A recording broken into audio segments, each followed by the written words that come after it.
Hello children, welcome to study drive. आज हम class 6 का science chapter 3 fibre to fabrics के बारे में पढ़ेंगे। आइए बेटा, आइए चिल्ड्रन देखते हैं कि इसमें क्या क्या प्रोसेस होती है, क्या क्या इसमें मतलब कौन कौन सी वैरायटी होती है, इन सब के बारे में आज हम जानते हैं। वैरायटी इन फैब्रिक्स, फैब्रिक्स की वैरायटी के बारे में पढ़ेंगे। फाइबर्स के बारे में हम आपको बताएंगे और सम प्लांट्स फाइबर। कुछ प्लांट्स देखिए, कुछ फाइबर जो होते हैं हमें प्लांट से मिलते हैं। और spinning cotton yarn, yarn to fabric के बारे में, मतलब धागे से किस तरह से कपड़ा बनता है, इसके बारे में पढ़ेंगे। हिस्ट्री ऑफ क्लॉथिंग मटेरियल्स, ये जो कपड़े हम लोग जो रेडीमेड आप लोग को मिल जाता है, पहनते हैं बेटा मार्केट में, ये ऐसे ही नहीं बन जाता है। इसके लिए बहुत सारी प्रोसेस की जाती है, तब जाकर के ये जो क्लॉथ्स होता है वो रेडी होता है। उसके हिस्ट्री के बारे में आज हम पढ़ेंगे।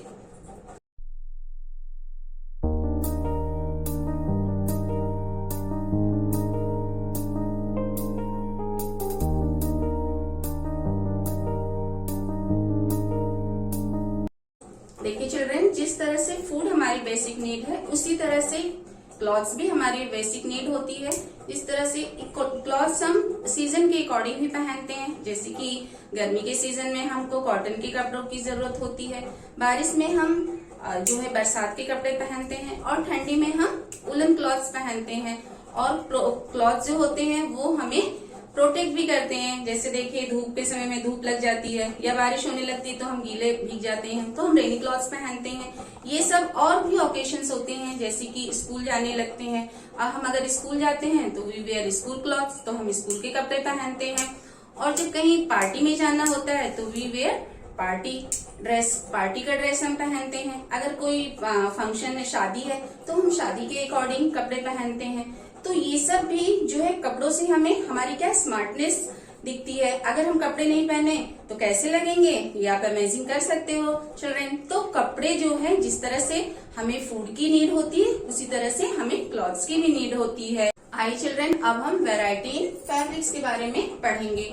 जैसे कि चिल्ड्रन, आप टेलर के यहाँ जाते हैं तो वहाँ क्या देखते हैं कि टेलर के यहाँ जाएंगे, देखते हैं कि उसके पास बहुत सारे छोटे छोटे जो जैसे वो स्टिच किए रहते हैं कपड़े, तो उसका बहुत सारा बेटा क्या रहता है, टुकड़ा बाइट से रहते हैं, कटिंग मतलब कह सकते हैं हम कि कटिंग रहती है। तो उसको हम टच करके देखेंगे तो अलग अलग तरह का रहता है। जैसे कि अगर कॉटन का क्लॉथ रहता है तो उसको जब टच करेंगे तो वो थोड़ा सा क्या रहता है कि मतलब कॉटन का क्लॉथ रहता है, उसको टच करने से अलग फीलिंग होती है। नायलॉन के कपड़े को जब हम टच करेंगे तो उसकी अलग फीलिंग होती है, और जब हम सिल्क का कपड़ा टच करते हैं तो उसकी अलग फीलिंग होती है।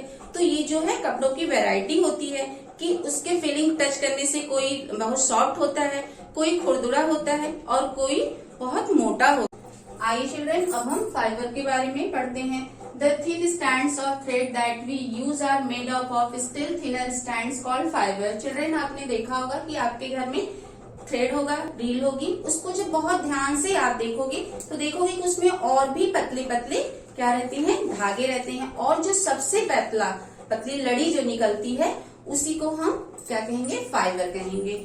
आइए अब हम नेचुरल फाइबर के बारे में पढ़ते हैं। The fiber of some fabrics such as cotton, jute, silk and wool are obtained from plants and animals. These are called natural fibers.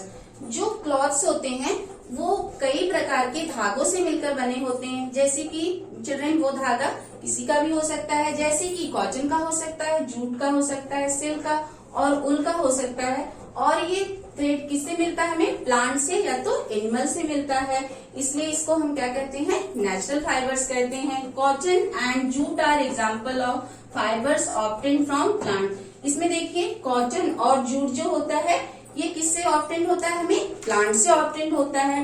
And wool and silk fibres are obtained from animals. और wool और silk जो होता है वो हमें animal से obtained होता है।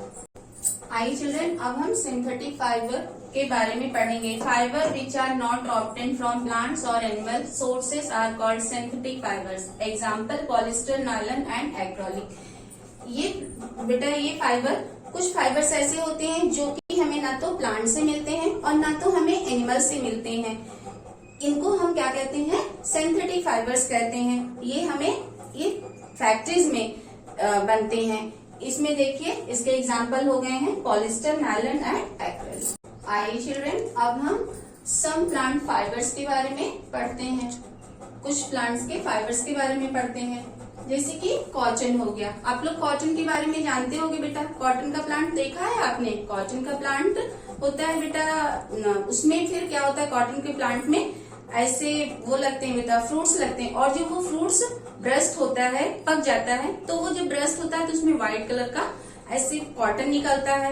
और वही व्हाइट कलर का कॉटन जो होता है, जब उसको निकाला जाता है तो फिर उसी से कॉटन बनता है। तो ये जो होता है बेटा, जैसे गेहूं चावल की खेती होती है, वैसे ही इसकी भी खेती होती है, कॉटन की भी खेती होती है। उसको निकाल करके, ढेर सारा निकाल करके एक जगह इकट्ठा किया जाता है, और उसके बाद फिर उसका कॉटन बनाया जाता है। उसके जो गिनिंग किया जाता है, उसके जो बेटा उसके अंदर जो बीज रहता है ना, सीड्स रहता है, वो सीड्स को अलग करते हैं, और जब वो सीड्स को अलग कर लेते हैं तो वो सॉफ्ट हो जाता है। घर में देखा होगा आप लोगों ने कि मम्मी बाती बनाती हैं, तो बाती में वो देखा होगा आप लोगों ने कि सीड्स नहीं रहता है, वो सीड्स को अलग करते हैं और भी फिर उससे कॉटन बनता है।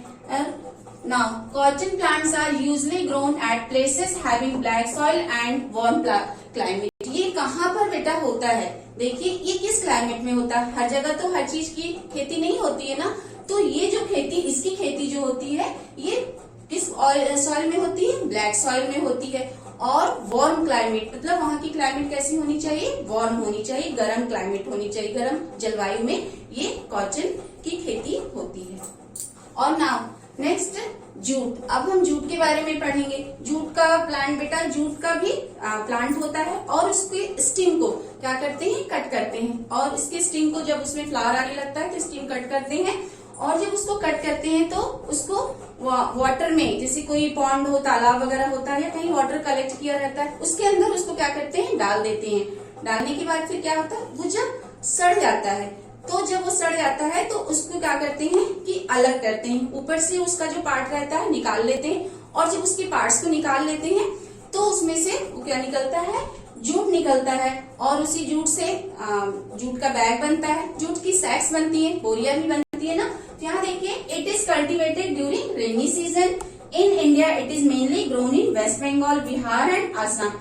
ये रेनी सीजन में ग्रो होता है। किस सीजन में होता है? ये रेनी सीजन में, बरसात के मौसम में होता है। और ये हमारी इंडिया में हर जगह तो जूट की खेती नहीं होती बेटा, सबकी अलग अलग मतलब जगहों में, स्टेट्स में खेती होती है। तो हमारे इंडिया में ये वेस्ट बंगाल में, बिहार में और असम में इसकी खेती होती है। आइए चिल्ड्रेन, अब हम स्पिनिंग कॉटन यार्न के बारे में पढ़ते हैं। The process of making yarn from fibres is called spinning. जो प्रक्रिया रेशा बनाने की, रेशे से धागे बनाने की प्रक्रिया को हम स्पिनिंग कहते हैं। A simple device used for spinning is a hand spindle, also called takli. Another hand operated device used for spinning is चरखा।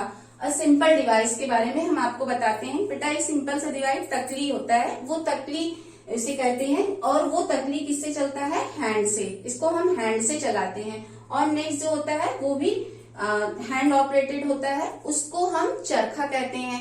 चरखा आपने सुना होगा कि गांधी जी ने चरखा, जब जिस समय हमारा देश जो था क्या था, अंग्रेजों का गुलाम था, तो उस समय गांधी जी ने चरखा से कपड़ा बनाया था। और उन्होंने इसलिए किया था क्योंकि उनका मतलब ये था कि जो होता है फॉरेनर कपड़े को बाइकआउट करना था, तो ताकि हम स्वदेशी अपने देश का कपड़ा पहन सके।